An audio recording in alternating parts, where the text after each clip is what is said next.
Hi friends, இன்றைக்கி நம்ம என்ன பார்க்க போகிறோம் அப்படின்னா, நேற்று நான் பாவாடைக்கு சுருக்கம் எப்படி வைக்கிறதுன்னு உங்களுக்கு நான் போட்டிருந்தேன்.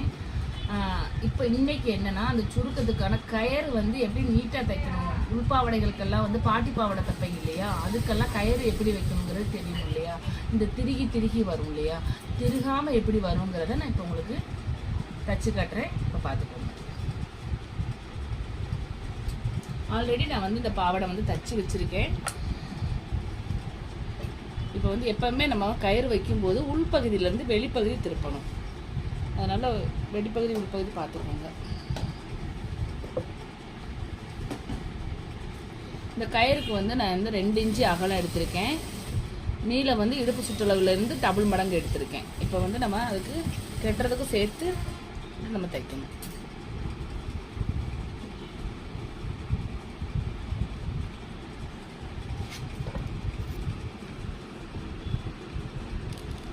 எப்பவுமே தைக்கிறது நம்ம 4 இன்ச்சு அகலத்தில் வச்சு மொத்தமாக இந்த மாதிரி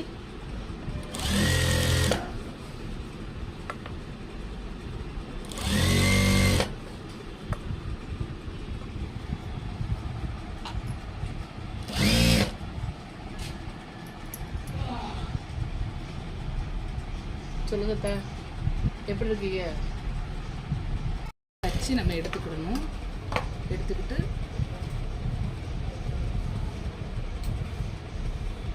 இப்போ பாருங்கள், இந்த பகுதியை இப்படி மடிக்கணும். அதேமாதிரி இது எங்கிட்டு 4 இன்ச்சு. இதை நம்ம அப்படியே வைக்க போகிறோம். கரைப்பகுதி இருக்கிறதுனால நம்ம அப்படியே வைக்க போகிறோம்.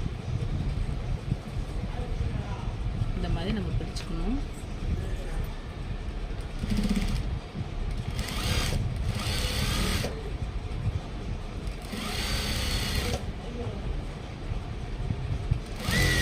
இது உங்களுக்கு தெரியணுங்கிறதுக்காக தான் இந்த நூலில் போட்டு அடிக்கிறோம். அந்த துணியுமே வேறு துணி வச்சு தைக்கிறதே உங்களுக்கு தெளிவாக கிடைக்கிறதுக்காக வேண்டி தான் இந்த மாதிரி தைக்கிறது. ஆனால் நம்ம அந்தந்த கலரில் வச்சு தைக்கணும்.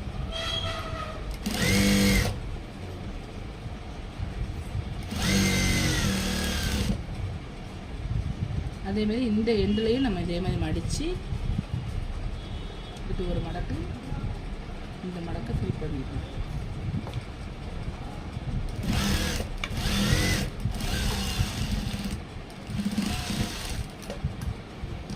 இவ்வளோதாங்க.